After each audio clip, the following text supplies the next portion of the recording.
อ้ยคิดว่ากาแฟเป็นส่วนหนึ่งของชีวิตเอ้ยได้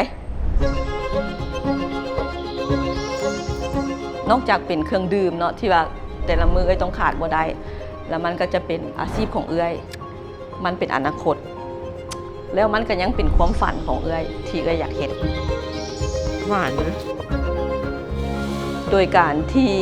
กาแฟป่าซึ่งเป็นแบรนด์ของคนลาวพัฒนาโดยชาวสวนลาว 100% ออกสู่สากลและเป็นที่ยอมรับเขาอยากให้เป็นที่ยอมรับของคนที่มักกาแฟคือปัจจุบันเนาะเม็ดกาแฟลาวเฮามีเม็ดดิบที่ดีชาวสวนเฮ็ดได้ดีแต่ปัจจุบันเฮายังบ่สามารถพัฒนาโปรไฟล์การคั่วที่จะดึงรสชาติของเม็ดกาแฟลาวออกมาได้ 100%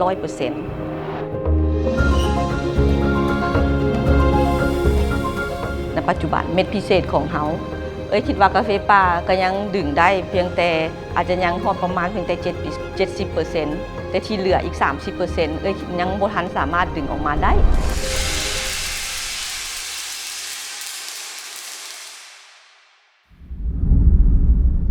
ขออธิบายเรื่องอย่างที่เห็นให้ impact ต่อกับรสชาติของกาแฟเนาะมันจะมีสภาพของดิน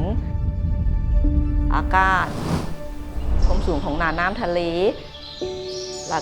การรักษาของชาวสวนสำหรับกาแฟลาวนี่มีทั้งเหนือหาใต้เนาะเหนือจะเริ่มจากพงศาลีหัวพันเชียงขวางหลวงพระบางเนาะแล้วภาคใต้นี่จะมีปากซองเซกองสารวันอัตตปือเนาะทั้งนั้นจะเป็นโซนของภาคใต้ซึ่งรสชาติแต่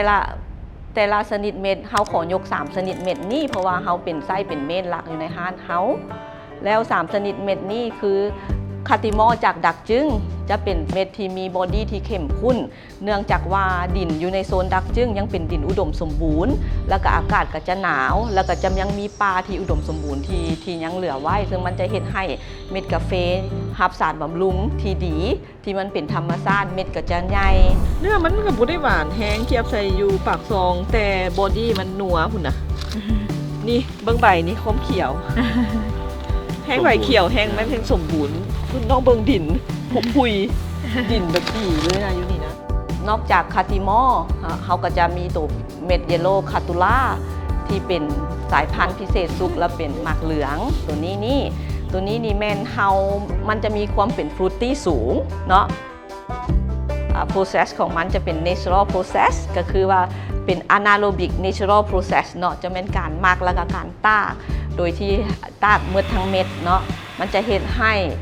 เนื้อของเม็ดกาแฟมันรสชาติมันจะซึมเข้าไปในเม็ดมันจะเพิ่มความเป็นฟรุตตี้ขึ้นมาตัวนี้แมนเฮาเอามาเบลนด์กับคาติมอจากดักจึ้งซึ่งมันจะเห็นให้ดึงความเป็นฟรุตตี้เพิ่มขึ้นความหอมที่เป็นเอกลักษณ์เพิ่มขึ้นเนาะและนอกจากนั้นเขาจะมีตัวทิปิก้าเป็นเม็ดสายพันธุ์พื้นเมืองลาวที่เข้ามาทำอิฐเม็ดทิปิก้านี่แมนรสชาติของมันนะจะเป็นมันจะมีความเป็นฟรุตตี้ของมันสูงคือกันแต่มันจะมีความหวานตัวนี้นะความหวานจะมาพร้อมกับความเป็นฟรุตตี้เนาะแล้วมันจะมีลูกลิ้นหลายในการที่เขาในการบว่าที่เขาคั่วในการดริปเขาจะสามารถดึงรสชาติของมันออกมาได้หลายมิติ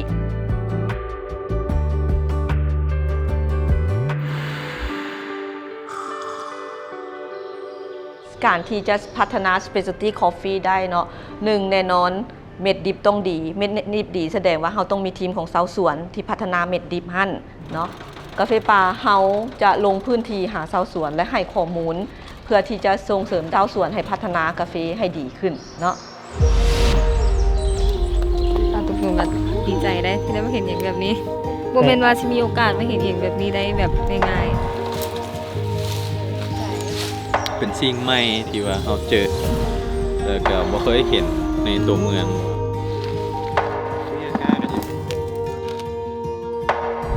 เขารู้สึกมักแล้วก็มักที่จะเห็นภาพบรรยากาศธรรมชาติที่เขาเจ้าได้มาเนาะแล้วก็ได้เห็นว่าเขาเจ้านี่มีความมันอีหลีแล้วก็มีความอดทนอีหลีนะ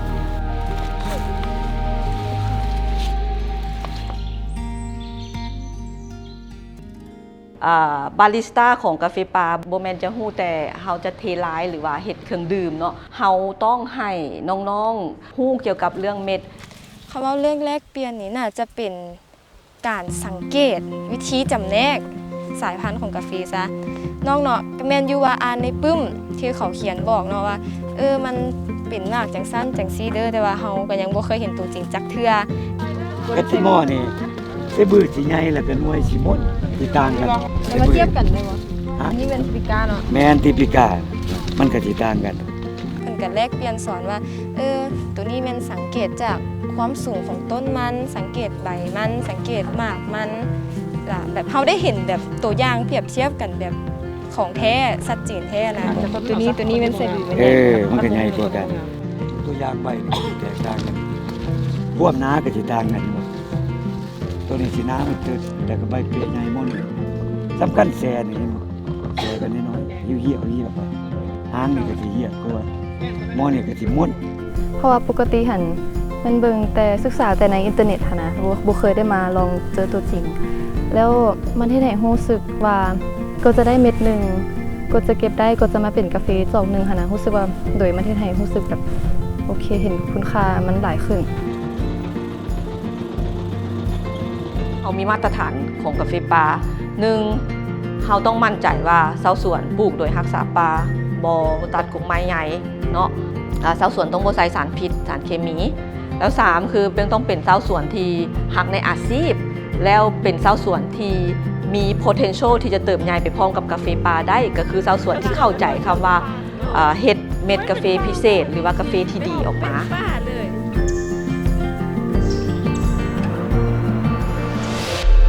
โอ้มาผัดว่าเป็นปลาหัวล้นวันนี้นะเอาก็คือตัดไม้ เขาเจ้ายังฮู้เท่าบ่ถึงการในบางเรื่องเขาเข้าใจว่าตอนที่เขาก็บ่ฮู้ว่าคันตัดต้นไม้ออกเบิดแล้วก็บ่ฮู้ว่าหมอกมันสิมากัดกินนี่เฮ็ดให้ผลปลูกของเขาเจ้าหั่นน่ะแบบเน่าเสียถิ่มเบิดเลยซ้ำกับสิ่งที่เขาเจ้าลงแฮงมามันไปเบิดเลย อันนี้เป็นน้ำหมอกกัดมืดถึงฉะนั้นเวลาที่ปลูกโดยบ่มีห่มกับมีห่มมันจะต่างกันหมอกเกาะแล้วบัดนี้เป็นเสื้อลาบัดนี้นะเพราะว่าหมอกมันมีเห็นฉะนั้นเด้มันบ่สะอาดเด้ มันจะเป็นลาหมกข้าง แต่ละบอนสำหรับชาวสวนเนาะตัวหนึ่งเป็นปัจจัยหนึ่งที่ว่าเป็นเพนพอยต์สำหรับชาวสวนก็น่าจะเป็นการต่างเม็ดกาแฟเพราะว่าแดดทั้งโซนของปากซองหรือแม้กระทั่งโดยเฉพาะแมนดักจึงเนาะจะมีฝนหลายกว่าปกติว่าซั่นซะแล้วมันจะเห็นให้การต่างโบแห้งมันจะตกมกเนาะอันนี้สิขึ้นลาแล้วอันนี้บ่ได้แล้ว อ๋อตัวนี้โง่แห้งครับเสียดายมันจั่วเฮาสิได้เม็ดมาแล้วไปผ่านกระบวนการตากซึ่งกระบวนการตากมันก็ยากอากาศที่จะเป็นแบบนี้เช่นมีหมอกลงตลอดแต่เฮ็ดให้กาแฟมันดนที่จะแห้งบางทีอาจจะบ่แห้งเลย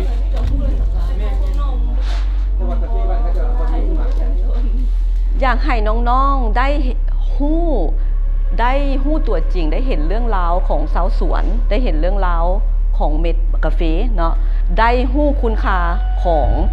อาชีพของบาริสต้าโตกับชาวสวน ก็จะเข้ามาฮอดหมู่บ้านแต่ละอันบางบอนหั้นนะก็คือมันจะมีความยากแฮงเพราะว่าแบบสภาพอากาศแล้วมันฝนตกแน่มันเฮ็ดพื้นมืนบ่แล้วก็มีการสัญจรไปมาแบบมีรถหลายหมายถึงแบบรถบรรทุกมันหลายหั้นนะก็ต้องใช้ความพยายามหลายแล้วก็ใช้เวลาหลายในการที่จะเข้ามาฮอดหมู่บ้านบางเทื่อมันจะเป็นอุปสรรคแก่เขาเจ้าในการซื้อขายกาแฟหั้นนะ คือเห็นนี่แหละอากาศอยู่นี่มันเฮาเฮ็ดแต่หมากดำเฮาเฮ็ดหมากดำแล้วบัดนี้บัดเฮามาสีเฮาแทกเป็นหมากดำมันได้มาทานแล้วก็เอาไปซีเนาะเอาไปซีแล้วบัดนี้เฮามาวัดแทกอีกกับเฮามาเบิ่งเฮาลองสังเกตเม็ดอีกมันบ่ได้คุณภาพนะเฮาก็เลยว่าปีนี้เฮาบ่ได้ส่งแม่น หน้าตอนนั้นที่เอื้อยยังบ่ได้ไปหมู่บ้านเอื้อยก็บ่เข้าใจได้ว่าแท้ๆเลยอันนี้ตรงไปตรงมาเอื้อยก็รู้สึกว่าแน่นอนรู้สึกโอ้เสียดายเนาะแต่เอื้อยก็บ่ได้เข้าใจว่ามันเป็นหยังมันจังเน่าหั่นนะ พอถามเราฝนตกมาแล้วตกเกือบมือแล้วอะก็เลยให้กาแฟผลผลิตออกมา อาจจะบ่มีสเปซเพียงพอที่จะขยายร้านตากหรือแม้กระทั่งบ่มี บ่มีกำลังเพียงพอที่จะขยายร้านตากมันเฮ็ดให้การตากหันหนาเวลาการตากหนามันก็มีเปอร์เซ็นต์ที่จะเฮ็ดให้เม็ดหันตกล้าคันตกล้าก็ถือว่าเฮาบ่สามารถใช้งานได้ เพราะว่าแดดมันบ่ปีนี้ ส่องลงมาให้แต่เวลาคนมันก็บ่แห้งนั่นแหละใส่เวลา 2-3 มื้อน้องคนผู้ดีหาเทื่อมือเดียวคนจนเด่น คาติโมวะตัวนี้นะ แม่นๆก็เฮ็ดอยากเฮ็ดออกมาให้มันดีนะแต่ว่าอากาศมันก็สภาพอากาศมันก็บ่ได้แน่บางเทื่อก็หากพยายามเฮ็ดมันออกมาให้มันดีที่สุดแหละมันก็สิได้ไปตามสภาพอากาศมัน เจ้ากาแฟนี่คันสิบอกอะมันก็เป็นพืชทั่วไปเนาะมันก็มีปัญหาหลักๆก็เป็นเบาเรื่องสภาพดินฟ้าอากาศเนาะหรือว่าศัตรูพืชต่างๆในที่มันพ่ายเป็นปัญหา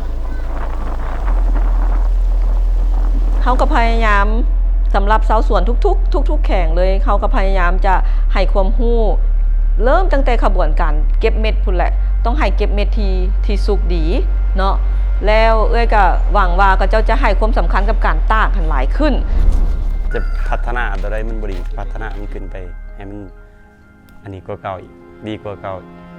ความฝันนี่ก็ค่อนข้างไกลแน่เนาะเพราะว่าอย่างไรกาแฟลาวนี่ก็มีชื่อเสียงแน่เนาะไปทั่วโลก จะพัฒนาสวนเฮาให้มันมีชื่อเสียงโด่งดังนะอยากให้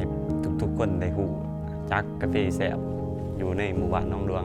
แบบว่าอยากให้ทุกคนได้กินกาแฟเฮานะเราอยากให้แบบเขาเจ้ารับรู้ถึงรสชาติของกาแฟของเฮานะแบบเฮาเฮ็ดแบบธรรมชาติเลยนะเฮาบ่ได้ใส่เคมีเฮาบ่ได้ใส่หยังเลย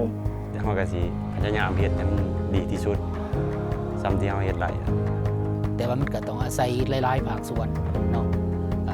ที่ว่าเฮ็ดหน้าที่ของไฟลาวเนาะชาวสวนก็เฮ็ดหน้าที่ของชาวสวนแล้วก็ภาคส่วนอื่นๆก็ต้องเป็น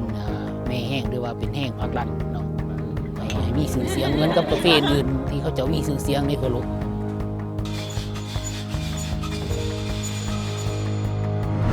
เขาเจ้าได้มีความอดทนค่ะนะเขาเจ้าได้มีการ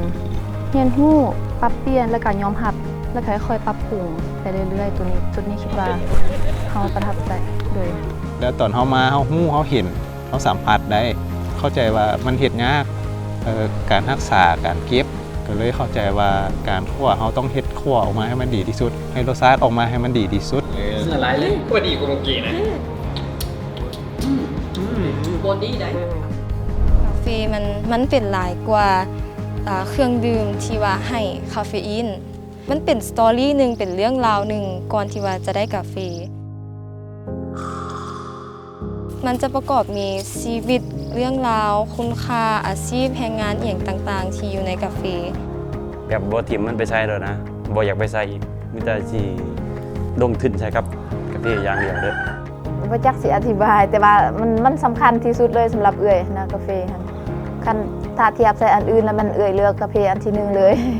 ปัจจุบันนี่ก็มีความหลงใหลหรือว่าฮักแล้วก็กลายเป็นส่วนหนึ่งของอาชีพไปเลยว่าซั่นซะที่บ่สามารถไปเฮ็ดอาชีพอื่นได้ รู้สึกว่ามันจะเป็นการถ่ายทอดเรื่องต่างๆนี้เนาะผ่านจากมือของผู้ปลูกไปสู่ผู้ดื่มเลย กาแฟเป็นอาชีพมันบอกกาแฟเป็นอนาคตเป็นความหวังของบ่ว่าจะเป็นชาวสวนบ่ว่าจะเป็นวัยหนุ่มเนาะที่มีความหวังและมีความตั้งใจที่จะนำพากาแฟป่าไปสู่กาแฟ Specialty Coffee